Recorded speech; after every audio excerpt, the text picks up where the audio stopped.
À une époque pas si lointaine, la rentrée, synonyme de fin des vacances, était un moment désagréable avant tout pour les élèves. Mais depuis plusieurs années, elle est devenue une période de contrariété pour de nombreux parents, à l'image de Franck Millot, dont le beau-fils est scolarisé au lycée Latécoère à Istres. Les élèves de la terminale du PCE-PC ont fait leur rentrée comme la plupart des élèves en France et ils se sont vus informer que pour la deuxième année consécutive, après une première année sans professeur de mathématiques, ils n'auraient toujours pas de professeur de mathématiques cette année. Ils ont eu quelques cours assurés très gentiment d'ailleurs par d'autres professeurs d'autres classes de mathématiques, mais leurs cours habituels n'étaient pas assurés. Et cette année, rebelote, les professeurs lors de la réunion parents-professeurs nous ont rassurés quant à l'obtention du diplôme, qu'il n'y aurait pas d'incidence parce que c'était une sorte de contrôle continu, donc ils prendraient en compte, mais quid du futur pour un BTS, pour un BUT, voire pour un brevet d'opérateur.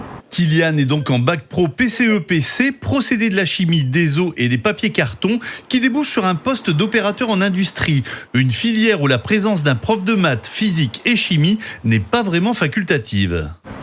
Dans ma filière, c'est le plus important, j'ai envie de dire. Ça manque beaucoup parce que dans les cours qu'on a en atelier et tout ça, on le voit qu'il nous manque la physique-chimie et un peu de maths. Comment ça se passe avec tes collègues? Vous en parlez Oui, on en parle. Au niveau de l'emploi du temps, ça nous arrange un peu. Mais niveau cours, ça nous arrange pas du tout en fait. Donc on sait même pas comment on va faire pour le bac en fait. À ce jour, la direction de l'établissement, vraisemblablement désarmée, n'a pas été en mesure de rassurer les parents concernant l'issue de cette situation.